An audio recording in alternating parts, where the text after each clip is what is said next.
నమస్కారం కేసీటీవీ వార్తలకు స్వాగతం. ముందుగా ముఖ్యాంశాలు. దోషాలు లేని జాబితాను రూపొందించాలి. తహసీల్దార్లకు సూచించిన ఎన్నికల అధికారి మధుసూదన్ రెడ్డి.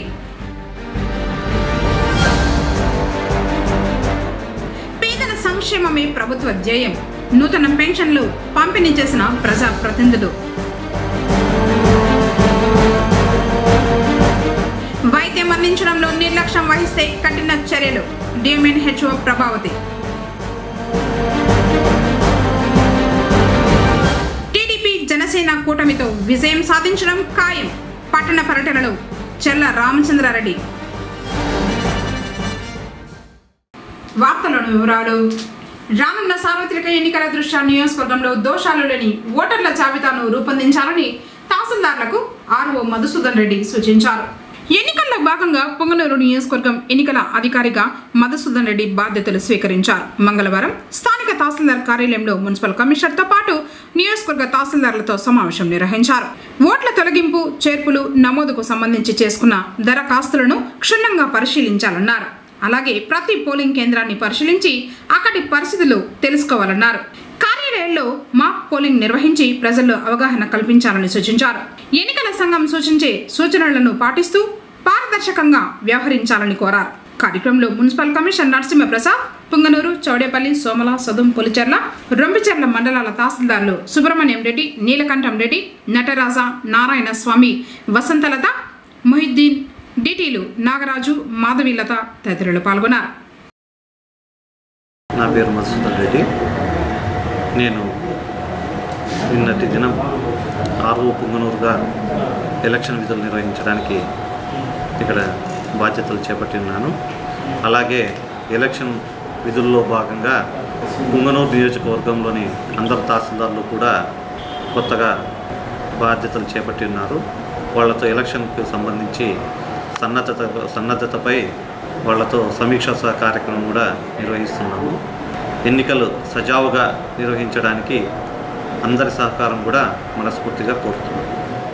పేదల సంక్షేమం కోసం ప్రభుత్వం విశేష కృషి చేస్తూ వారి సంక్షేమమే ధ్యేయంగా ముందుకు వెళ్తూ ఉందని పీకేఎం ముడా చైర్మన్ వెంకటరెడ్డి యాదవ్ పేర్కొన్నారు. మంగళవారం పొంగనూరు మండల కార్యాలయంలో అవ్వ తాతలకు, అక్క చెల్లెమ్మలకు వైఎస్ఆర్ పెన్షన్ కానుక పంపిణీ కార్యక్రమం ఎంపీపీ భాస్కర్ రెడ్డి ఆధ్వర్యంలో జరిగింది. కార్యక్రమానికి ముఖ్య అతిథిగా విచ్చేసిన పీకేఎం ముడా చైర్మన్ వెంకటరెడ్డి యాదవ్ ప్రసంగిస్తూ పేదల సంక్షేమం కోసం ప్రభుత్వం వివిధ సంక్షేమ పథకాలు అమలు చేస్తూ ఉందని, అర్హులందరూ ప్రభుత్వ పథకాలను సద్వినియోగం చేసుకోవాలన్నారు. అర్హత ఉన్న ప్రతి ఒక్కరికి పెన్షన్లు ఇవ్వడం జరుగుతూ ఉందని చెప్పారు. పొంగనూరు మండలంలో 89 మందికి కొత్త పెన్షన్లు మంజూరు చేయడం జరిగిందన్నారు. జనవరి 2024 నుంచి 3,000 రూపాయలు పెన్షన్ ఇవ్వడం జరుగుతూ ఉందన్నారు. నాకు తెలిసి ఇక్కడ చాలా మంది తెలుగుదేశం పార్టీ అభిమానులు ఉన్నారు, కొంతమంది వైఎస్ఆర్ పార్టీ వాళ్ళు ఉన్నారు, కొంతమంది కాంగ్రెస్ పార్టీ వాళ్ళు ఉన్నారు, అందరూ ఉన్నారు. జగన్మోహన్ రెడ్డి ఏ కార్యక్రమం చేసినా మీరు పార్టీలు చూడొద్దండి, కులం చూడొద్దండి, మతం చూడొద్దండి, అర్హత ఎవరుకుంటే వాళ్ళందరికీ ఇచ్చేయండి చెప్పడం జరిగింది. ముందు ఆ విధంగా లేదు. ఈరోజు అర్హత ఎవరుకుంటే వాళ్ళందరికీ కూడా ఇవ్వాలనే కార్యక్రమం చేద్దాం. ఆ ఇచ్చే విధానం కూడా అప్పుడున్నటువంటి ముఖ్యమంత్రులు వాళ్ళు ఏం చేశారో ఎట్లా చేశారో మాకు తెలియదు. కానీ మా ఊరిలో పెన్షన్ తీసుకోవాలంటే ఎవరైనా మా ఊరికి పోతా అంటే చదవని పోతాడన్నా ఆయన ఎవరైనా ఏడు మా పోతాడారంటే. ఈరోజు ఆ విధంగా లేదు. మా ఊళ్ళందరూ కూడా చెప్పారు, తెల్లారి 5 గంటల అయిందా మీ ఇళ్ళ కాడికి ఎత్తుకొచ్చి తలుపు కట్టి మీ డబ్బులు తీసుకోండి అనే విధంగా ఇస్తున్నారు. ఇవన్నీ కూడా మీరు బేరీజ్ వేసుకోవాలి. మీరు కూర్చున్నప్పుడు మాట్లాడుకోవాలి. ముందు ప్రభుత్వాలు ఏ విధంగా చేస్తున్నా, ఈ ప్రభుత్వం ఏ విధంగా చేస్తున్నా. ఏ ప్రభుత్వం అయినా ప్రజల డబ్బులే మళ్ళా మీకు ఇస్తారు. ఆ ఇచ్చే విధానం మన మండలంలో నెలకు 3 కోట్ల రూపాయలు సుమారుగా అందరికీ పంచుతా ఉండదు. ఆ డబ్బులు పంచే విధానం ముందు అయితే ఆ 3 కోట్లలో దరిదాపు 2 కోట్లు జారికి 1 కోటి రూపాయలు ప్రజలకు చేరేది. ఈరోజు ఆ విధంగా కాదు. ప్రతి ఒక్క పైసా కూడా మధ్యవర్తులు లేకుండా, దళారులు లేకుండా మీ ఇంటికి చేరుతాం. అంటే అప్పుడు ముఖ్యమంత్రిలో ఉన్నారు, ఇప్పుడు ముఖ్యమంత్రిలో ఉన్నారు, అప్పుడు మంత్రులు మాకు ఎమ్మెల్యేలు ఉన్నారు. కానీ పరిపాలన చేసేటువంటి విధానం ప్రజలకు ఏ విధంగా చేర్చాలా, ప్రజలకు ఏ విధంగా మనం న్యాయం చేయాలనేటువంటిది తెలుసుకుని ఆయన కష్ట నష్టాలు చూసి ఆయన పాదయాత్ర చేసి దారిలో వాళ్ళందరూ చెప్పిన మాటలంతా కూడా విని ఒరే ఇన్ని పొరపాట్లు ఉన్నాయి ఆ పరిపాలనలో, ఈ పొరపాట్లన్నీ కూడా సర్దుబాటు చేయాలనే విధంగా ఈ రోజు మిమ్మల్ని అందరూ కూడా కూర్చోబెట్టి ఈ విధంగా ప్రకటించేటువంటి కార్యక్రమం కాబట్టి అడుగుతున్నాడు ఆయన. నేను మీకు మంచి చేసి మమ్మల్ని ఆశీర్వదించండి, లేదు మేము సెటిల్ చేసింటే మాకు వద్దు మీరు ఇది చేయదని చెప్తున్నాడు. అంత ధైర్యంగా చెప్పేటువంటి నాయకులు మేము ఇంతవరకు ప్రపంచ చరిత్రలో ఎవరు కూడా చూడాలి. మా ఓట్లేండా అనేవాళ్ళే కానీ మీకు మంచి చేసింటే వేయండి లేకపోతే వద్దుకోండి అని ధైర్యంగా చెప్పేటువంటి నాయకులు మనం ఇక్కడే చూస్తున్నాం. ఎందుకంటే అంత నిక్కచ్చిగా, అంత నిష్పక్షపాతంగా, అంత నిజాయితీగా ప్రతి ఒక్క కార్యక్రమాన్ని కూడా ప్రజలకు చేరవేస్తున్నాడు కాబట్టి ఈరోజు ఆయన మాట మాట్లాడగలుగుతున్నారు. కాబట్టి మీరు కూడా ఇవన్నీ ఆలోచించుకోండి. ఆలోచించి మీకు ఏది మంచి అవుతాయి, ఏది మంచి ఉంటే వాళ్ళని మీరు ఆదరిస్తారని కూడా తెలియజేస్తూ, స్థానికంగా కూడా మన రామచంద్రారెడ్డి గారు కూడా, అదేవిధంగా మిథున్ రెడ్డి గారు కూడా బలమైన నాయకులు ఉన్నారు. రాష్ట్రంలో కూడా కొట్లాడి ఈరోజు అభివృద్ధి కార్యక్రమాలతో ఎక్కడా లేవు. రాష్ట్రంలో ఏ నియోజకవర్గం అంతా ఛాలెంజ్ చేసి చెప్తున్నాం, ఎక్కడ కూడా ఇంత అభివృద్ధి ఏడా మనం చూడాల. ముఖ్యమంత్రి ఉండే నియోజకవర్గాల్లో కూడా ఇంత అభివృద్ధి చూడాలి. ఎందుకంటే ఆయన బలమైన నాయకుడు కాబట్టి ఈరోజు ఏ కార్యక్రమం అయినా చేసుకొచ్చేటువంటి తాహత ఆయనకు ఉంది, చేస్తున్నాడు. కాబట్టి అలాంటి నాయకులే మనకు కావాలి.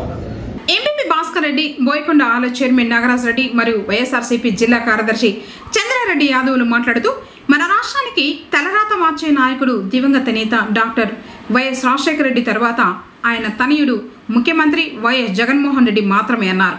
గతంలో ఎంతో మంది సీఎంలను చూడటం జరిగిందని, ప్రజల సంక్షేమాన్ని, వారి సుఖ సంతోషాలను కోరే ముఖ్యమంత్రి, ప్రజల శ్రేయస్సు కోసం నిరంతరం శ్రమిస్తూ పనిచేసే నాయకుడు మన ముఖ్యమంత్రి జగన్మోహన్ రెడ్డి. మన ప్రాంతంలో మంత్రి పెద్దిరెడ్డి రామచంద్రారెడ్డి మరియు ఎంపీ పెద్దిరెడ్డి వెంకట మిథున్ రెడ్డి అన్నారు. ఎక్కడా లేని విధంగా మన రాష్ట్రంలో వివిధ సంక్షేమ పథకాలు అమలు చేస్తూ రాష్ట్రాన్ని అభివృద్ధి పథంలో పరుగులు పెట్టిస్తున్నారన్నారు. రాబోయే రోజుల్లో ప్రతి ఒక్కరూ ప్రభుత్వానికి సహాయ సహకారాలు అందించాల్సిన అవసరం ఎంతైనా ఉందన్నారు. ఈ సందర్భంగా 89 మందికి కొత్త పెన్షన్లు పంపిణీ చేయడం జరిగింది. అనంతరం పెన్షన్దారులకు పెన్షన్ అర్హత పత్రాలను ముఖ్య అతిథులు అందజేశారు. కార్యక్రమంలో ఏఎంసీ చైర్మన్ అమర్నాథ్ రెడ్డి, మండల పార్టీ అధ్యక్షుడు చెంగారెడ్డి, నేతలు జయరాం రెడ్డి, బాబు నాయక్, కిట్టు శ్రీనివాసులు, సర్పంచుల సంఘ అధ్యక్షుడు సురేందర్ రెడ్డి, ఎంపీటీసీలు, సర్పంచులు, పెన్షన్దారులు తదితరులు పాల్గొన్నారు. గతంలో మన కాన్స్టిట్యూన్సీలో మన గౌరవ శాసనసభ్యులు మంత్రివర్యులు రామచంద్రారెడ్డి గారు రాకమునుపు ఇక్కడందరికీ కూడా 2000 నుంచి 2500 పెన్షన్లు వచ్చాయి. కానీ ఈరోజు మన గౌరవ మంత్రివర్యుల చొరవతో, ఎంపీ మిథున్ రెడ్డి గారి సహకారంతో ఈరోజు 800-200 పైచీలకు పెన్షన్లు కూడా ఈరోజు ఈ మండలం ద్వారా మనం అర్హులైన ప్రతి ఒక్కరికి కూడా అందించడం జరుగుతాం. ఈరోజు గౌరవ ముఖ్యమంత్రి వారు కావచ్చు, మన మంత్రివర్యులు కావచ్చు, మన ఎంపీ గారు కావచ్చు, అందరూ కూడా ఒకటే విధానం చెప్తున్నారు. అర్హులైతే చాలు, వారి ఇంటి వద్దకే వెళ్ళి మన ప్రభుత్వం నుంచి అందించే సంక్షేమ ఫలాలన్నీ వారికి అందించండి. మనం సేవ చేస్తే వారు మనం చేసే ఫలితాన్ని కూడా వారు అందించే విధంగా కూడా మనం ఆశీర్వదిస్తారనే ఒక ముఖ్య ఉద్దేశంతోనే ఈరోజు ఈ ప్రభుత్వం అంతా కూడా అన్నీ కూడా నడిపిస్తుంది. దయచేసి ఇలాంటి అవకాశాన్ని మీరు మళ్ళా చేయాల్సుకోవద్దని చెప్పి కూడా మీకు అందరికీ కూడా మనం చేస్తున్నాను. కొందరు నాయకులు అప్పుడే బయలుదేరారు, కల్లిపుల్లి మాటలు చెప్తూ మా ప్రభుత్వం నుంచి ఇవి చేస్తాము అవి చేస్తాము. ఈ రోజు ప్రభుత్వం నుంచి ఏ వందలేదో ఒకటి అడగండి. ప్రభుత్వం నుంచి కూడా ఏమి చేయలేదో కూడా మీరందరూ కూడా వాటిని ప్రశ్నించాలని చెప్పి కూడా మిమ్మల్ని అందరినీ కూడా ఏదైనా వాళ్ళ కల్లిపుల్లి మాటలని మనం మళ్ళా పాత విధానాలకి రాకుండా, ఎందుకంటే గతంలో ఎలాంటి కార్యక్రమాలు చేయాలన్నా కూడా మీరందరూ కూడా కళ్ళారా కూడా చూసాం. మనమంతా కూడా ఇప్పుడు ఏమైనా కార్యక్రమం కావాలంటే ఎలాంటి భైరవీరు లేకుండా మనం ఏ విధంగా అందుతున్నాయో మీకు అందరికీ కూడా తెలుసు. కాబట్టి అలాంటివన్నీ కూడా మీరు వేరుది వేసుకొని ఏ ప్రభుత్వాలు ఏ నాయకులైతే మనకు మంచి చేస్తారు ఆ నాయకుని ఎంచుకునే విధంగా కూడా మీరందరూ కూడా ఆలోచన చేయాలని చెప్పి కూడా మీకు అందరికీ కూడా సవినయంగా మనం చేస్తున్నాను. మన మంత్రివర్యులు శాసనసభ్యులుగా ఈ గడిచిన 4.5 సంవత్సరంలోనే ఈ పుంగనూరు మండలాన్ని ఆదర్శవంతమైన మండలంగా తీర్చిదిద్దే విధంగా కూడా మనకు అన్ని సహాయ సహకారాలు అందించారు. కాబట్టి ఇంకా ఈ మండలంలో ఏవైతే సంక్షేమ కార్యక్రమాలు ఇంకా రాని లబ్ధిదారులు ఎవరు కూడా అధైర్యపడకుండా వారికి అందరికీ కూడా ప్రభుత్వం తరఫు నుంచి వచ్చే లబ్ధిని చేకూర్చే విధంగా మేమంతా కూడా సహాయపడతామని చెప్పి కూడా మీకు అందరికీ కూడా తెలియజేస్తూ, రాబోయే ఎలక్షన్లో మనకు మంచి చేసిన ప్రభుత్వాన్ని మన నాయకుల్ని కూడా మీరు అందరూ కూడా తప్పనిసరిగా ఆశీర్వదించాలని చెప్పి కూడా సవనీయంగా కోరుకుంటూ సెలవు తీసుకున్నారు. జగన్మోహన్ రెడ్డి పేదల పక్షపాతి, ప్రతి ఒక్కటి డైరెక్ట్ గా లబ్ధిదారులకే చెందాలనే సదుద్దేశంతో మధ్యవర్తులు లేకుండా ప్రతి ఒక్క లబ్ధిదారునికి ఏదైతే అంతా వాళ్ళ అకౌంట్కే రావడం జరుగుతూ ఉంది. ఇంకా ముఖ్యంగా మన పుంగనూరు నియోజకవర్గానికి మన పెద్దిరెడ్డి రామచంద్రారెడ్డి రాణించి ఈ 4.5 సంవత్సరాల్లో మనం ఎంత అభివృద్ధి చెందామో చూడాలి. అది కళ్ళు కనపడతానే ఉంది. ఎందుకంటే ఈ రోజు పుంగనూరు నియోజకవర్గము రాష్ట్రంలోనే ఒక ఆదర్శవంతమైన నియోజకవర్గంగా, ఒక మోడల్ నియోజకవర్గంగా మనది. అంత డెవలప్ అయింది. పులివెందుల తర్వాత ఏదైనా డెవలప్ అయిందంటే అది మన పుంగనూరు నియోజకవర్గమే. దానికి మన నాయకులు పెద్దలు పెద్దిరెడ్డి రామచంద్రారెడ్డి గారు అవుతాయి, మిథున్ రెడ్డి గారు అవుతాయి, ఎంతో కృషితో మనము మన నియోజకవర్గం ఇంత అభివృద్ధి చెందింది. మనం కూడా గుర్తుపెట్టుకోవాలి, మన కింద అభివృద్ధి చేస్తా ఉన్నారంటే మనం వారికి చేయాల్సింది ఒకటి. మొన్న కూడా ఏదో మీటింగ్ లో చెప్పాడు పెద్ద ఆయన, మీరు నాకు ఒకసారి ఓటేస్తే చాలు, మిగతా మీ అభివృద్ధి కార్యక్రమంతో నేను 5 ఏళ్ళు మీకు సేవ చేస్తాను అనే మాట అన్నాడు. చాలా పెద్ద మాట. నిజంగానే ఆయన మన నియోజకవర్గాన్ని చేస్తా ఉన్నటువంటి అభివృద్ధి కనీ విని ఎరగనిది. మన కుటుంబాలు బాగుపడాలంటే, మన గ్రామాలు బాగుపడాలంటే ఎవరైతే మీకు మంచి నాయకుడు వారికే మన మద్దతు ఇవ్వాలి. జగన్మోహన్ రెడ్డి గారికి, పెద్దిరెడ్డి రామచంద్రారెడ్డికి మీరు సంపూర్ణ మద్దతు ఇచ్చి ఈ రాష్ట్రాన్ని, మన నియోజకవర్గాన్ని మరింత అభివృద్ధి చెందేట్టుగా చేయాలని మీ మూలంగా నేను కోరుకుంటూ, సర్వజనాసుపత్రి పేద ప్రజలకు పెద్ద దిక్కని, ప్రతి ఒక్కరూ రోగుల సేవకే ప్రథమ ప్రాధాన్యతనిచ్చి త్వరగా కోలుకునేలా మెరుగైన సేవలు అందించాలని డిఎంఎన్హెచ్ఓ ప్రభావతమ్మ సూచించారు. మంగళవారం చౌడేపల్లి మండల ప్రభుత్వ వైద్యశాలను డిఎంఎన్హెచ్ఓ ఆకస్మికంగా తనిఖీ చేశారు. రోగులకు సరైన వైద్యం అందిస్తున్నారా లేదా అని ఆరా తీశారు. ఆసుపత్రిలోని పలు రికార్డులు పరిశీలించారు. అలాగే డాక్టర్ పవన్ కుమార్ పనితీరుపై ఆగ్రహం వ్యక్తం చేశారు. తీరు మారకపోతే కఠిన చర్యలు తీసుకుంటామని డిఎంఎన్హెచ్ఓ హెచ్చరించారు. ఈ సందర్భంగా ఆమె మాట్లాడుతూ ఎప్పటికప్పుడు ఆసుపత్రిని పరిశుభ్రంగా ఉంచుకోవాలని సూచించారు. రోగులకు వైద్యం అందించడంలో నిర్లక్ష్యం వహిస్తే చర్యలు తప్పవని హెచ్చరించారు. తర్వాత అవసరమైన వసతులు, సౌకర్యాల కల్పనపై ఆసుపత్రి కమిటీ చైర్మన్ కళ్యాణ్ భరత్తో చర్చించగా డిఎంఎన్హెచ్ఓ సానుకూలంగా స్పందించారు. కార్యక్రమంలో అదనపు డిఎంఎన్హెచ్ఓ వెంకట ప్రసాద్ సిబ్బంది పాల్గొన్నారు. టీడీపీ జనసేన కూటమితో విజయం సాధించడం ఖాయమని పుంగనూరు నియోజకవర్గ టీడీపీ ఇన్ఛార్జ్ చల్ల రామచంద్రారెడ్డి అన్నారు. పుంగనూరు పురపాలక పరిధిలో చేపట్టిన పర్యటన మంగళవారానికి 3వ రోజుకు చేరుకుంది. కట్టకిందపాలెం, చింతల వీధి, కుమార్ వీధుల్లో పర్యటిస్తూ చంద్రబాబు నాయుడు ప్రకటించిన మినీ మేనిఫెస్టోలోని సూపర్ 6 పథకాలను ప్రజలకు వివరిస్తూ కరపత్రాలను అందజేశారు. తెలుగుదేశం ప్రభుత్వం వస్తే 6 అద్భుతమైన పథకాలు ప్రవేశపెట్టినారక్క. ప్రత్యేకించి మహిళలకు మహాశక్తి అనే పథకం ఉంది, సద్వినియోగం చేసుకోండి. సంవత్సరానికి 3 గ్యాస్ సిలిండర్లు ఉచితంగా ఇస్తారు. ఆర్టీసీ బస్సుల్లో మీకు ఉచిత ప్రయాణం ఉంటుంది. 18 సంవత్సరాలు నిండిన ప్రతి మహిళకు 1500 రూపాయలు ప్రతి నెల ఇస్తారు. దయచేసి చంద్రబాబు గారిని ఆశీర్వదించి తెలుగుదేశం పార్టీ, జనసేన పార్టీ ఉమ్మడి ప్రభుత్వం ఏర్పడింది, మీరందరూ సహకరించాలా. మీకు అందరికీ, మహిళలకు, కార్మికులకు, ఉద్యోగులకు, అందరూ నిరుద్యోగులకంతా అండగా ఉంటుంది ప్రభుత్వం. దయచేసి ఆశీర్వదించాలి మమ్మల్ని. చిత్తూరు జిల్లాలో కార్యక్రమంలో మాజీ కౌన్సిలర్లు దేశాది ప్రకాష్, శ్రీకాంత్, మండల పార్టీ అధ్యక్షులు మాధవరెడ్డి, పార్టీ శ్రేణులు సివిరెడ్డి, గిరి, డికే శ్రీనివాసులు, మాజీ ఎంపీటీసీ నారాయణ స్వామి, సుహేల్, సద్దాం, ప్రసాద్, శ్రీనివాసులు, కుమార్, జనసేన పార్టీ నాయకులు చిన్నారాయ్, గాజుల నరేష్, విరూపాక్షి, హరి తదితరులు పాల్గొన్నారు. ఈరోజు కట్టకిందపాలెం, చింతల వీధి, కుమ్మర వీధి బాబు షూరిటీ భవిష్యత్తు గ్యారంటీ కార్యక్రమాన్ని తెలుగుదేశం పార్టీ కార్యకర్తలు, జనసేన పార్టీ కార్యకర్తలు, నాయకులు అందరూ కూడా పెద్ద ఎత్తున పాల్గొనడం జరిగింది. ఈ కార్యక్రమాన్ని ప్రతి ఇంటికి, ప్రతి మహిళ స్వాగతిస్తున్నారు. చంద్రబాబు నాయుడు వస్తేనే ఇటువంటి అభివృద్ధి కార్యక్రమాలు వస్తాయి. మన ఇండ్లకందరికి కూడా మేలు జరుగుతుంది. మన బిడ్డలకు భవిష్యత్తు ఉంటుంది. ఈ రాష్ట్రంలో ఇప్పటికే వైఎస్ఆర్ పరిపాలన శూన్యమైపోయిందని చెప్పి ప్రజలందరికీ పూర్తిగా అర్థమైపోయింది. ఎక్కడికి వెళ్ళినా కూడా ఒక సునామీ మాదిరి ప్రజలు బయటకు రావడం, నాయన చంద్రబాబు నాయుడు రావాలా, మా ఇంటికి పాంప్లెట్ ఇవ్వండి, ఈ కార్యక్రమాలన్నీ ఆయన వస్తేనే జరుగుతాయి, ఈ రాష్ట్రానికి మేలు జరుగుతుంది, చంద్రబాబు నాయుడు నాయకత్వాన, పవన్ కళ్యాణ్ నాయకత్వాన ఈ రాష్ట్రం ముందుకెళ్తుందని చెప్పి ప్రజలు ఒక దృఢకల్పంతో ముందుకొస్తున్నారు. రాబోయేది చంద్రబాబు నాయుడు పరిపాలన పూర్తిగా ప్రజలకు అందరికీ అర్థమైపోయింది. వైసీపీకి 60 రోజులు మాత్రమే గడువు ఉంది. రాబోయే కాలంలో పొంగనూరు మీద తెలుగుదేశం పార్టీ జెండా ఎగురుతుందని చెప్పి తెలియదు. రాష్ట్ర ప్రభుత్వం కొత్తగా తీసుకువచ్చిన ఏపీ టైటిలింగ్ చట్టానికి వ్యతిరేకంగా పొంగనూరులో న్యాయవాదులు చేపట్టిన రిలే నిరాహార దీక్షలు మంగళవారానికి 6వ రోజుకు చేరుకుంది.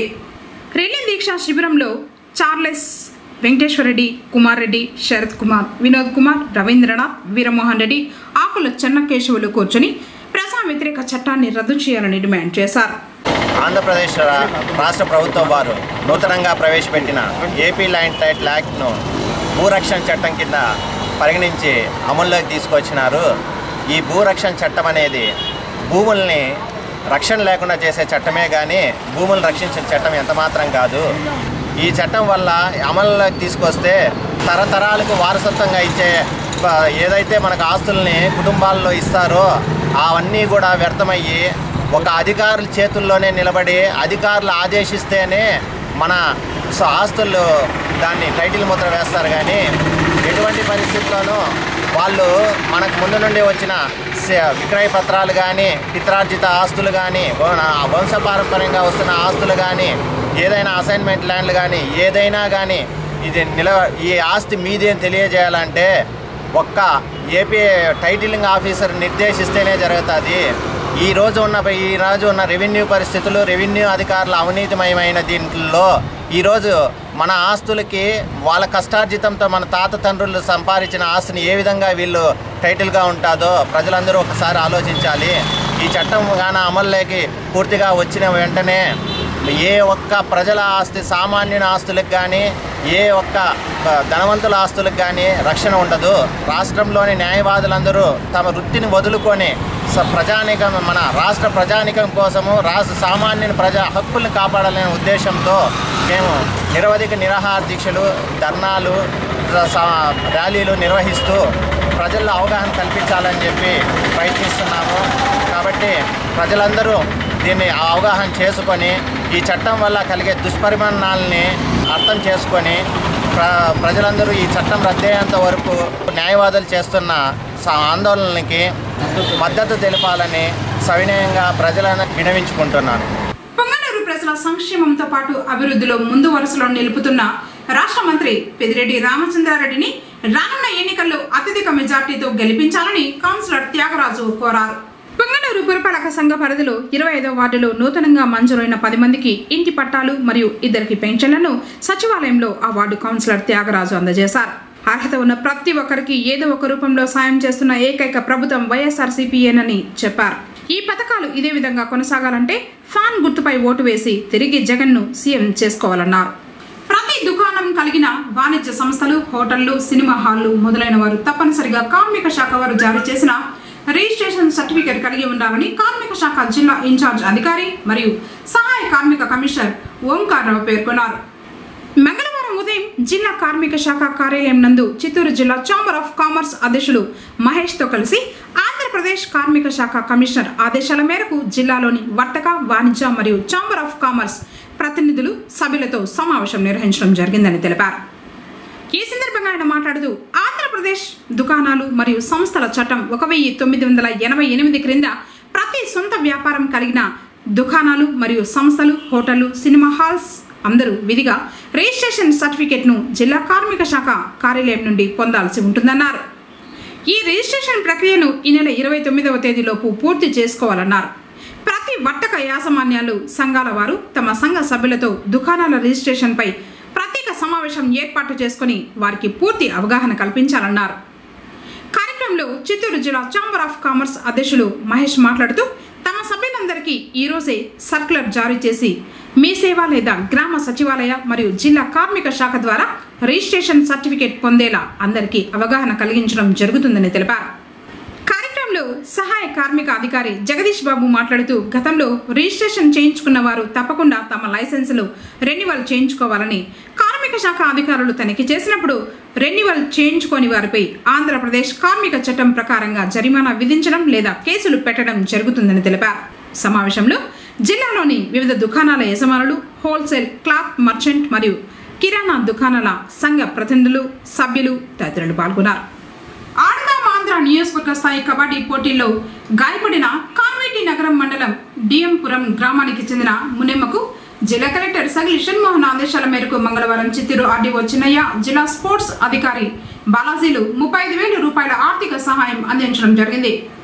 జనవరి 25న ఎస్ఆర్పురం జట్టుతో తలపడిన మునెక్కకు గాయాలు కావడంతో వైద్య చికిత్స నిమిత్తం జిల్లా యంత్రాంగం తరఫున చిత్తూరు ఆర్డీఓ, జిల్లా స్పోర్ట్స్ అధికారులు 35,000 రూపాయలు మునెమ్మ భర్తకు తన స్వగ్రామం డిఎంపురంలోని తన ఇంటి వద్ద అందజేసి ఆరోగ్య పరిస్థితిని అడిగి తెలుసుకుని పరామర్శించి మెరుగైన వైద్య సేవలు అందించేందుకు సహాయ సహకారాలు అందివ్వడం జరుగుతుందని తెలిపారు.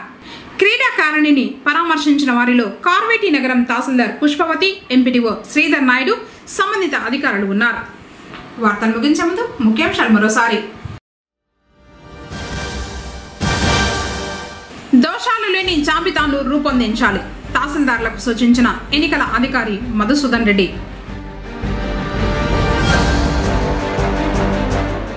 పేదల సంక్షేమమే ప్రభుత్వ ధ్యేయం, నూతన పెన్షన్లు పంపిణీ చేసిన ప్రజా ప్రతినిధులు. వైద్యం అందించడంలో నిర్లక్ష్యం వహిస్తే కఠిన చర్యలు, డిఎంఎన్హెచ్ఓ ప్రభావతి. టీడీపీ జనసేన కూటమితో విజయం సాధించడం ఖాయం, పట్టణ పర్యటనలో చెల్ల రామచంద్రారెడ్డి. తిరిగి కేసీటీవీ వార్తలతో మళ్ళీ కలుసుకుందాం. అంతకు నమస్కారం.